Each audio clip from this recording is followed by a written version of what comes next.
All right. So yeah, today I'm going to talk about quantum max-cut approximation algorithm via maximum matching.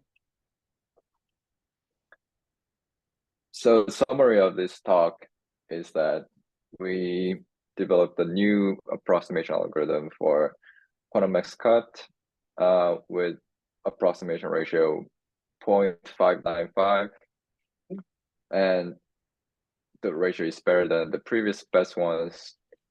And the algorithm is pretty simple, based on maximum matching. Okay. So yeah, during the talk you can interrupt me anytime.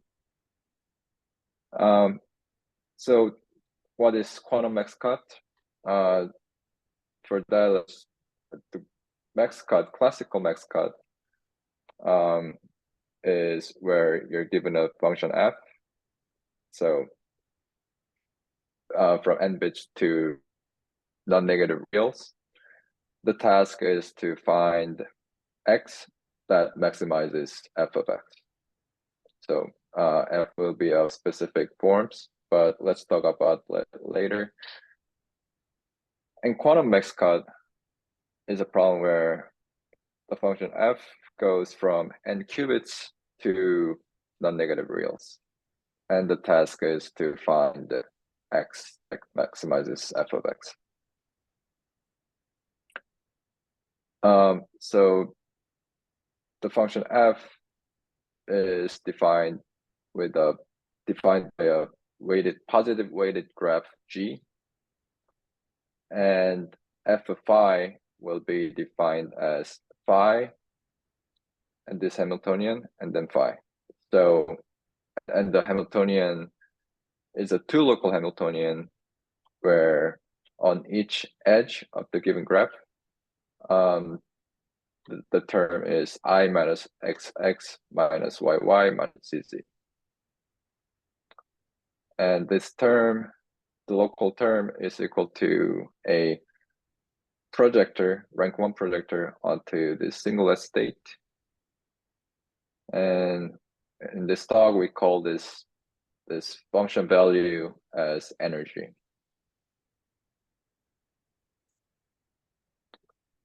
Okay, so why do we study quantum max-cut? It's a benchmark quantum optimization problem. And from physics, it has nice motivation that it's Heisenberg antiferromagnetic model. Physicists studied this a lot. And it's can be hard to solve exactly. So we want to solve this approximately. And if you're interested in quantum PCP, quantum PCP gives hardness to every quantum approximation algorithms. And also, turning this around, quantum approximation gives hardness to quantum PCP. So if you're interested in quantum PCP, you might be interested also in quantum approximation algorithms. Okay, so to talk about our results, the previous best algorithms are these two algorithms with ratio 0.562 and 0.582 with instances that are triangle free. And this algorithm has ratio 0.595, and it's based on SDP rounding. What does that mean? We first solve an SDP that represents quantum max cut, and then round SDP solution to a quantum state. I'll explain SDP later.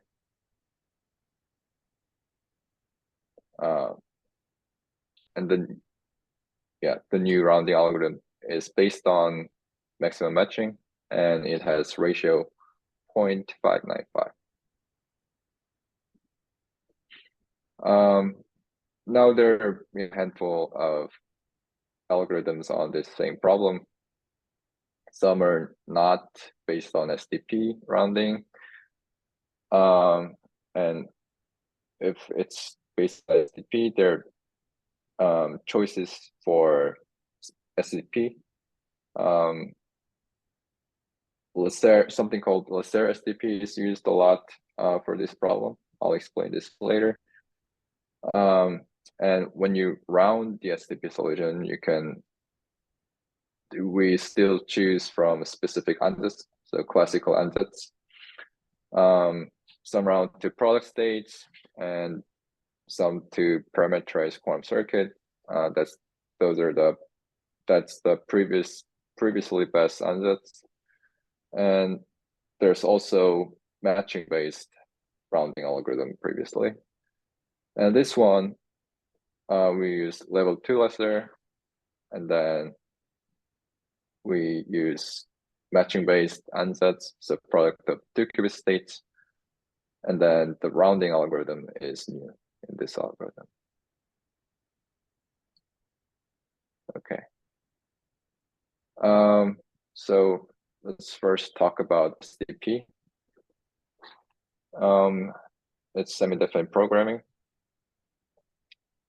In SDP, you want to maximize sum of Cij times Xi dot product Xj,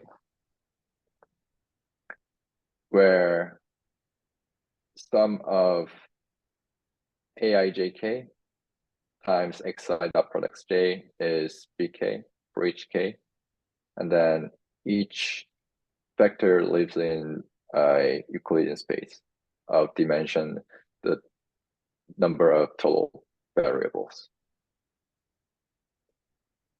The reason we like SDP is that it's efficiently solvable.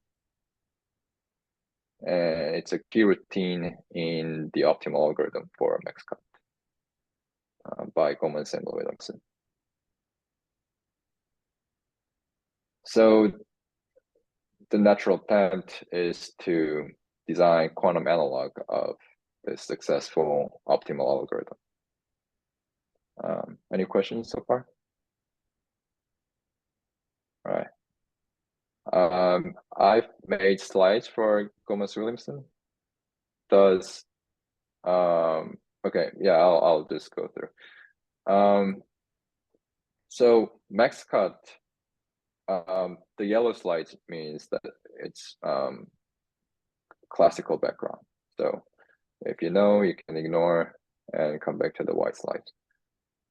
Okay, so max cut problem is given a graph G. You want to maximize 1 minus xi xj, where where ij is in the edge set E, where each xi is either -1 or 1 for each y. This is NP hard. And what Gomez-Williamson did was to consider SDP relaxation of max cut. So given the same graph, they considered the following SDP. Maximize 1 minus vi dot product vj over ij in E, not V, subject to the norm of vi is 1, and then vi is in V-dimensional Euclidean space. So if you compare the upper and the lower one, the only difference is that the dimension of the space where xi and vi live.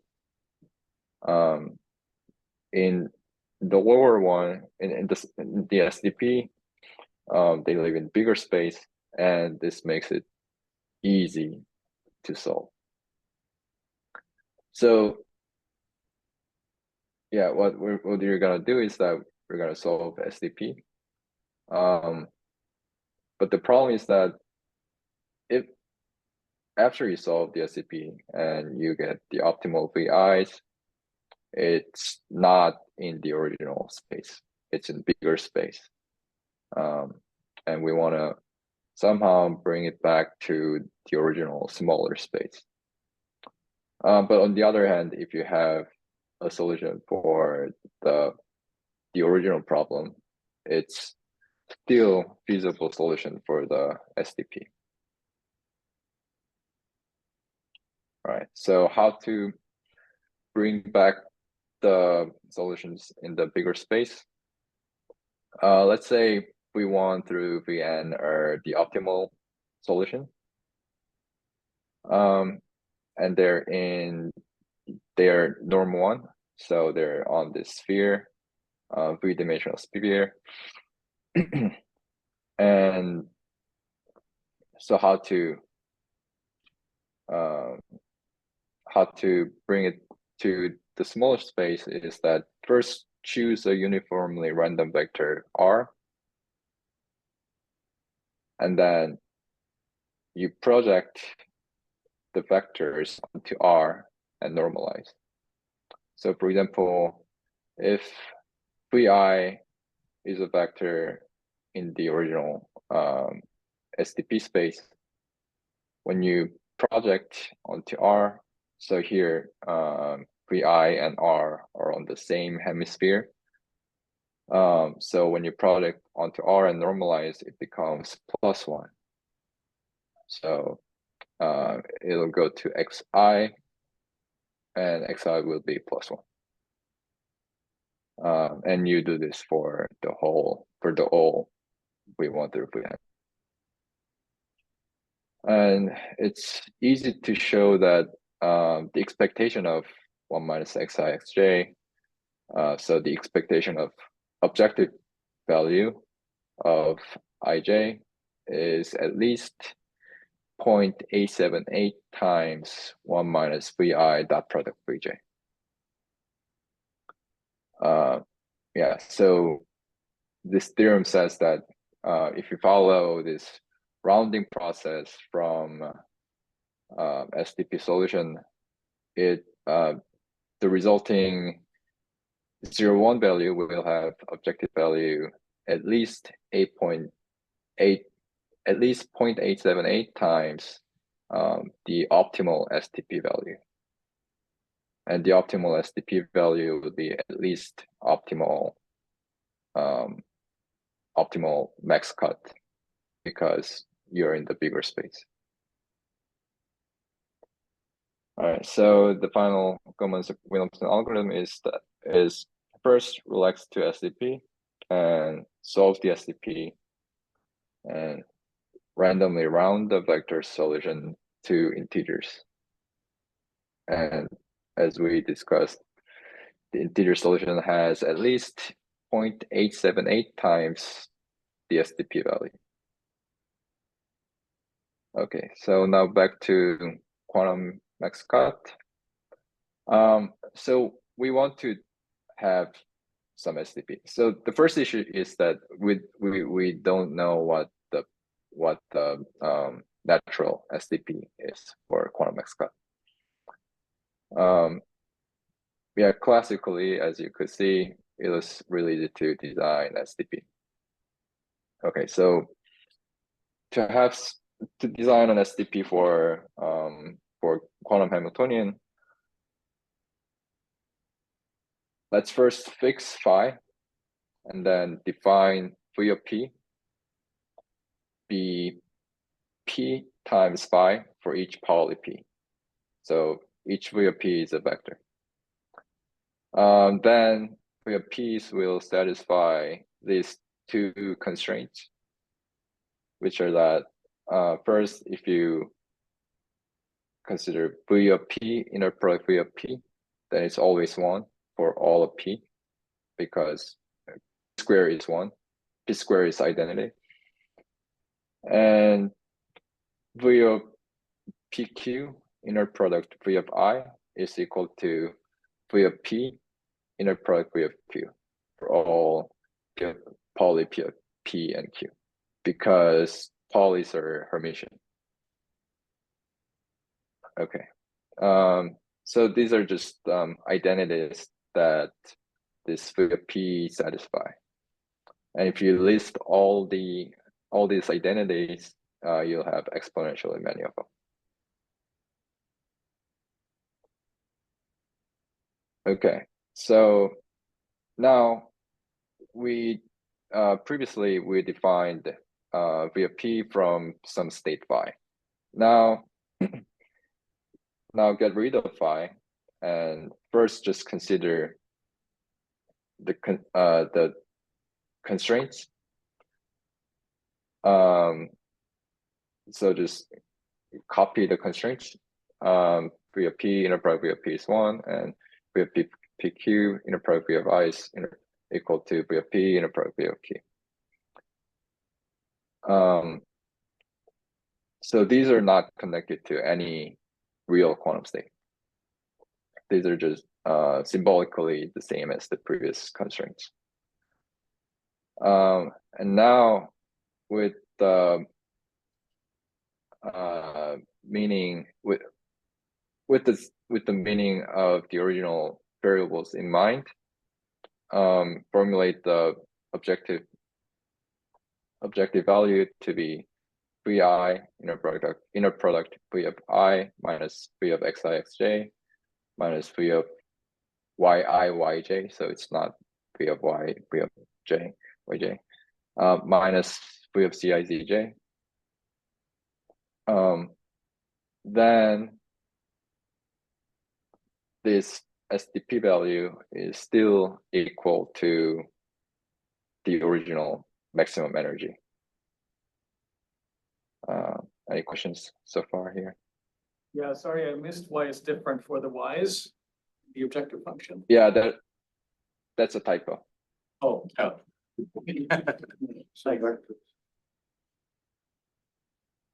Thanks. Right. Can I also ask Any other questions? Yeah, what is Sure. you said like V of P is in R to the some cardinality of some set. What is that set there, and what's the Right, so P of n so I wanted to define a set of all the polys. So P of n of k is poly on n qubits with locality at most k. So here it's a poly on n qubits with locality at most n. So it's all polys. Cool. All right, any other questions? All right, so that is quantum lesser SDP, which is exponentially large. To be practical, we're going to define level K lesser SDP. So here everything is the same, except for the third line of the constraints, which is that V of P is in the smaller dimension space, which is polys of locality at most k. So okay, so there are other typos here, which is that, for example, first line of the constraint V of P inner product V of P is 1 for all P in the locality at most k poly set. So here P and Q are of locality at most k. So we're going to consider just strictly smaller set of polys so that it's feasible for us to solve. Okay, so this is level K lesser. Sorry, when you multiply the P and Q, like the locality increases, is that the problem? Sorry, could you say that? The second condition, when you multiply P and Q, what happens there with this locality? Yeah, that's a good question. Yeah, so PQ could have locality at most at most 2K. Yeah, and that's still in the constraints.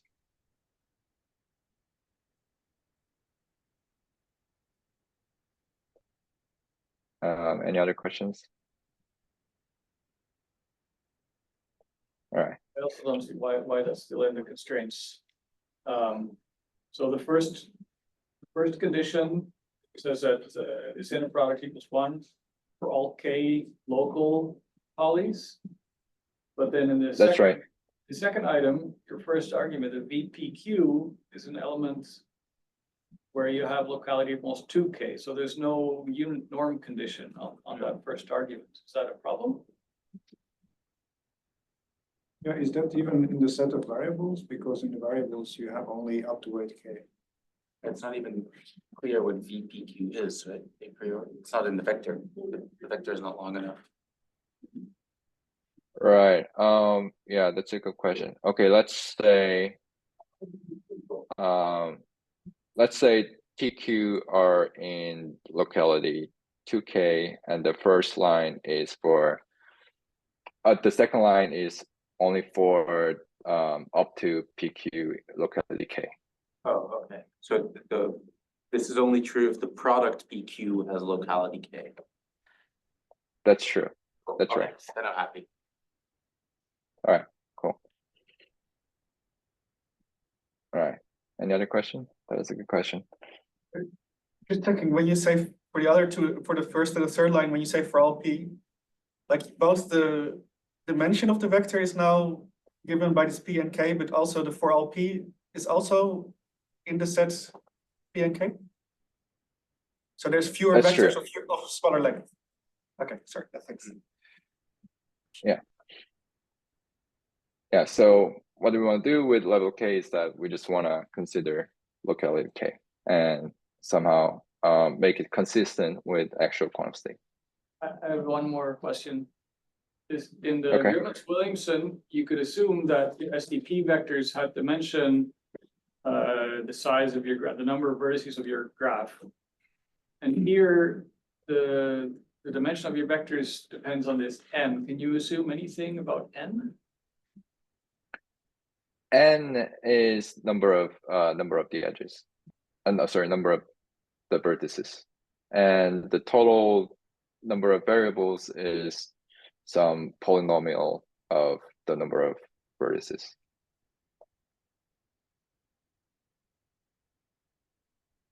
All right.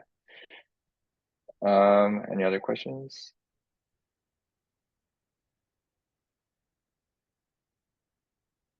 Okay. So a key component in the analysis is monogamy of entanglement. It's a quantum phenomena that,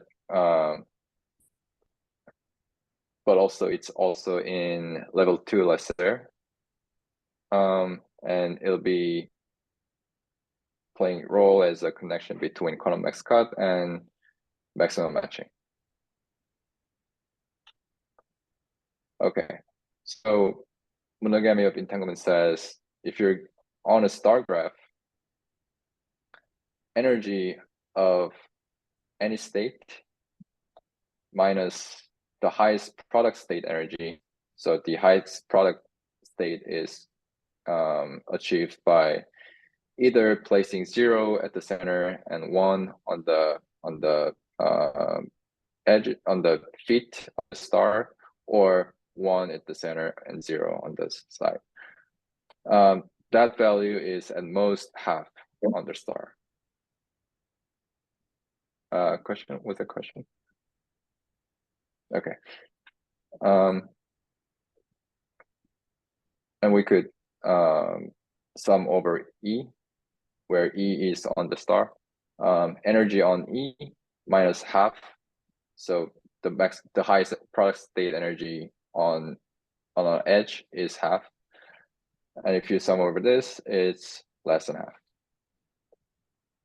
And let's consider this value, energy on E minus half, as entanglement advantage on E, quote unquote, because the best you could do with product state is a half. And if you want to go beyond that, you need entanglement. So this will be our intuition for monogamy of entanglement for now. Okay, so it's just the same thing on the picture. Entanglement advantage on E is less than 1/2 on star, meaning, so at the end, what we will try to do with this algorithm is assign some entanglement. So, if blue is intensity of entanglement, assign it so that if you sum over entanglement around the vertex, it's at most 1/2. Any questions on monogamy of entanglement? Okay. Are you talking about this because this is Yeah. not captured by this hierarchy? Like, you don't have you sort of got rid of the state that there was originally? I think that like you need to somehow account for this monogamy. Okay, I didn't hear the question clearly, but yeah, this is captured.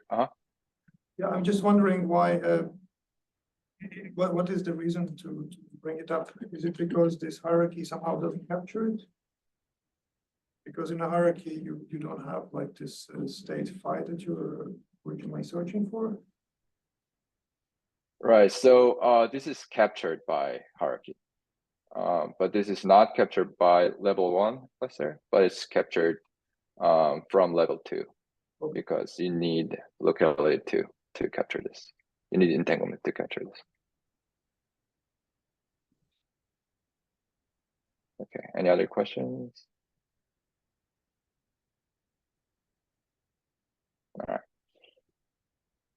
All right, so so that is on star, but if you consider it on, you can generalize it. The previous statement is equivalent to, for all star, sum of entanglement advantage is at most 1/2. So on a general graph, you could consider each vertex, and when you see from the vertex, some of the this entanglement should be bounded by constant. Okay, so this condition is reminiscent of something called maximum matching. It's also from classical computing. And it's given graph, you want to maximize sum of M, where if you sum M over edges that is connected to a given vertex, it's at most 1. And if you compare this with sum of entanglement advantage on the star graph is at most 1/2, you can see that the constraints are the same up to this vector, up to this constant vector.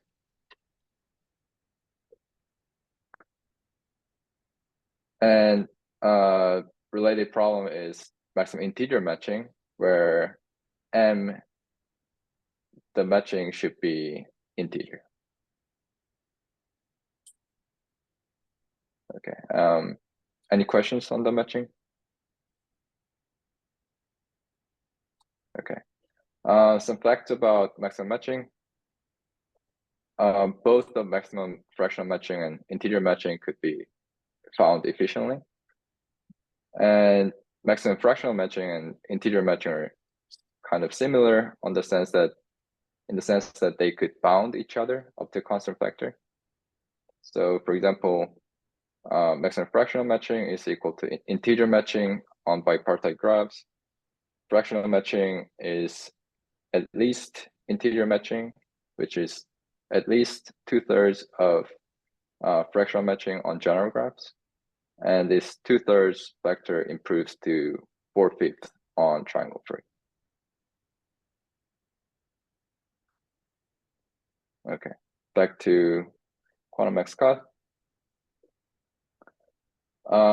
As we discussed earlier, entanglement advantage on star is at most 1/2, which is similar to the condition that matching on star graph is at most 1.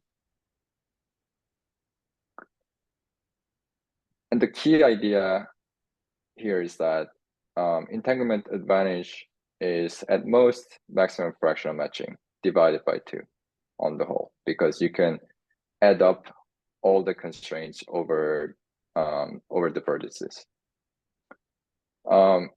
So this gives a bound, an upper bound on the maximum energy, but it doesn't say anything about how to construct such a state that has high energy. So the idea is can we do the reverse? So can we incorporate maximum fractional matching into quantum Maxwell approximation? All right. So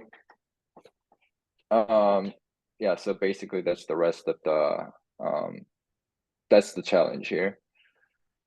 To do that, let's first we'll consider the one of the facts about matching, that maximum fractional matching is similar to integer matching.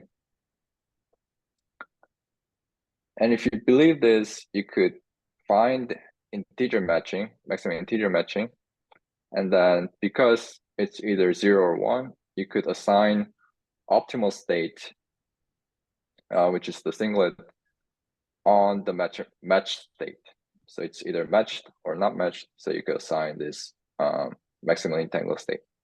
And because of the definition of matching, because on the integer matching, you're matched to one of the vertex, so you cannot be matched to more than one vertex.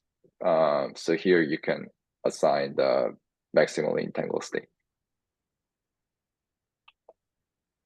Okay, so that sounds great, except that if you consider degree 5 star graph, on the left,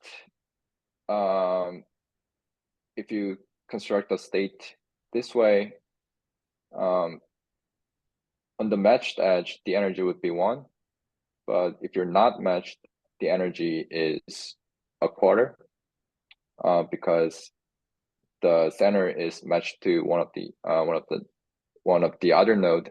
So all you see is maximally mixed state.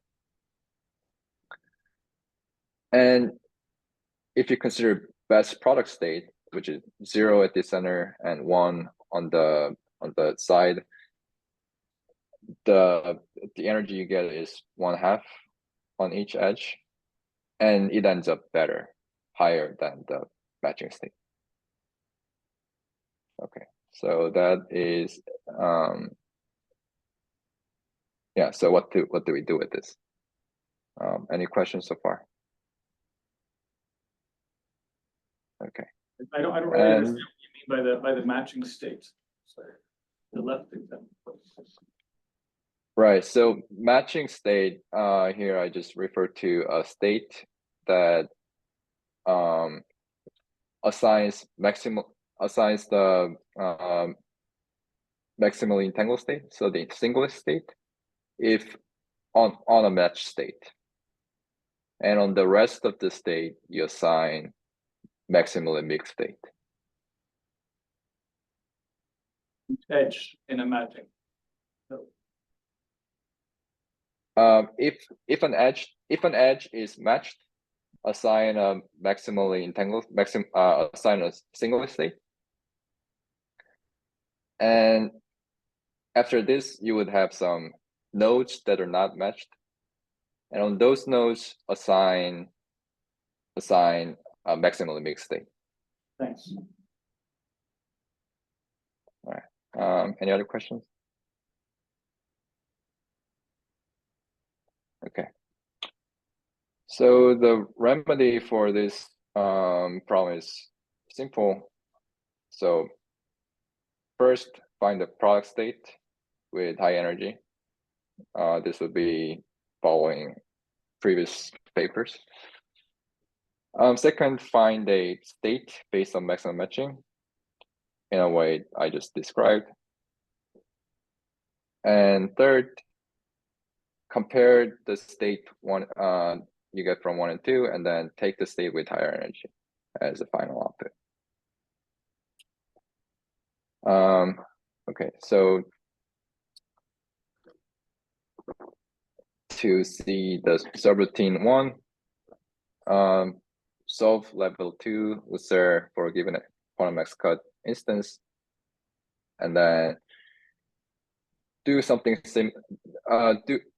do a 3-dimensional version of Coleman-Williamson rounding, and then at the end you'll get a 3-dimensional vector which you can interpret as a 1-qubit state on block sphere. That's how we find product state with high energy. And to find so to explain what I mean by matching state, you asked, find the maximum integer matching, M, and assign a state, rho 2, where if ij is matched, if edge ij is matched, assign a singlet state. And if a node I is not matched, then assign a maximally mixed state.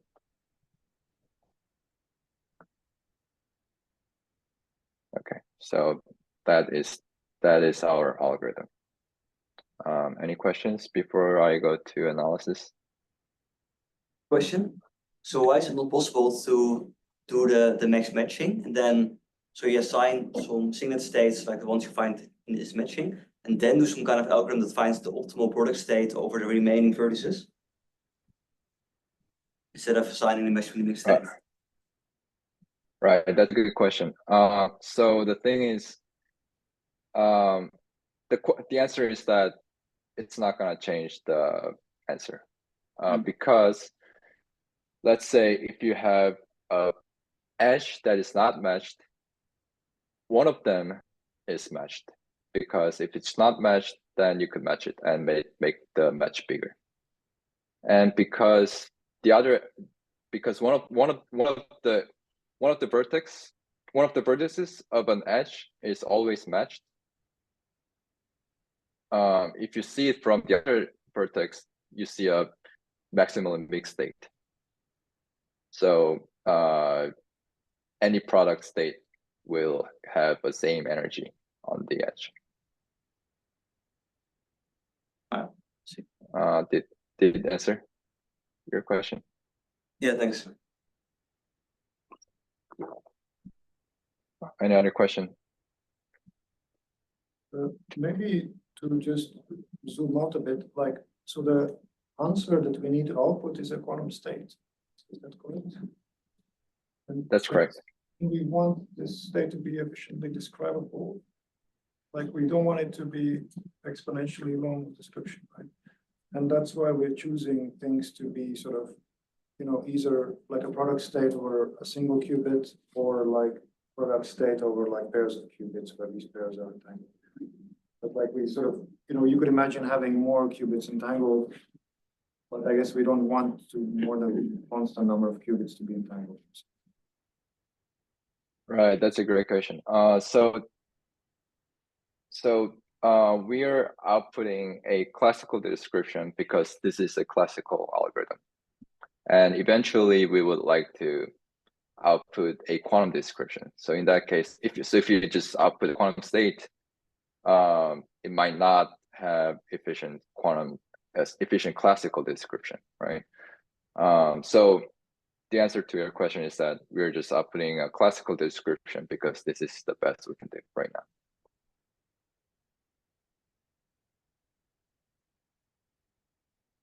Any other question?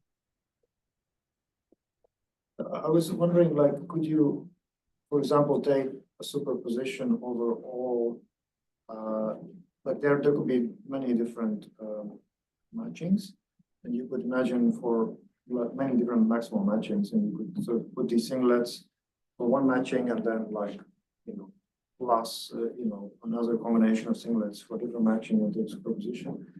Like, is that something that's worthwhile doing, or would that blow up kind of description complexity of the state?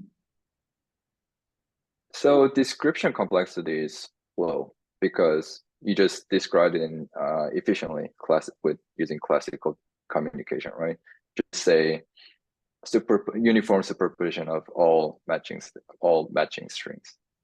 Yeah, but the problem would be how to analyze such state. I don't know.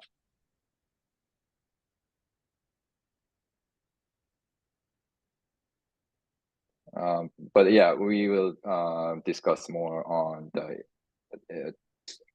describability of states later. Any other questions? All right. So analysis. It follows the standard SDP relaxation algorithm. So we want energy, the final energy, to be at least alpha times SDP value. And the energy we output is maximum of product state energy and matching state energy. So this is just by the construction. And this value is equal to maximum of the interpolation. Any point between the maximum product state energy and matching state energy. Sorry, so here maximum is taken over R in interval 0,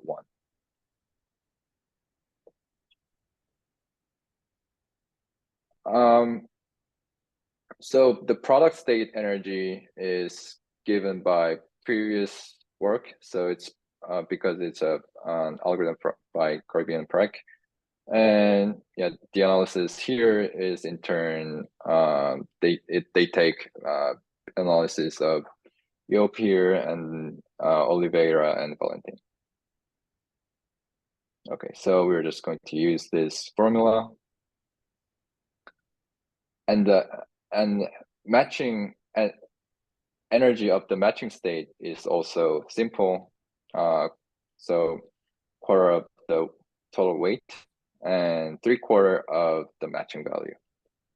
So on each edge, if the edge is matched, then the energy will be W of E.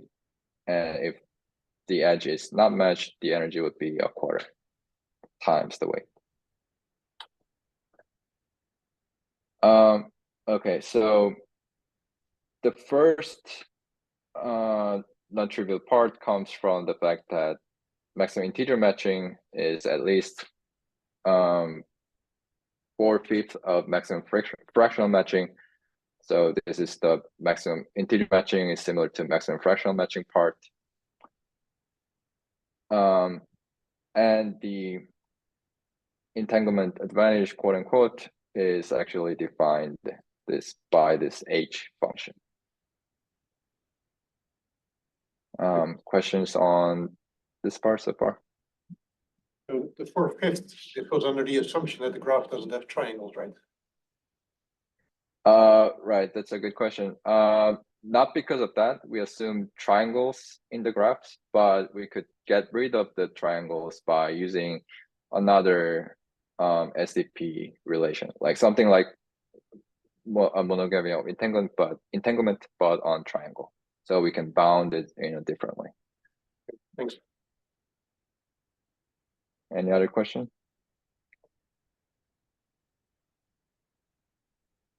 All right. And you just plug in the previous formulas into one I showed you earlier. And you get this closed formula so you just get this number and you just need to compute this. And this number is 0.595. Okay, so open problems. So we discussed about classical description. Why? So our algorithm is classical because if I run this algorithm and give you and say my algorithm outputs a state with energy 53, then you can verify efficiently with a classical computer.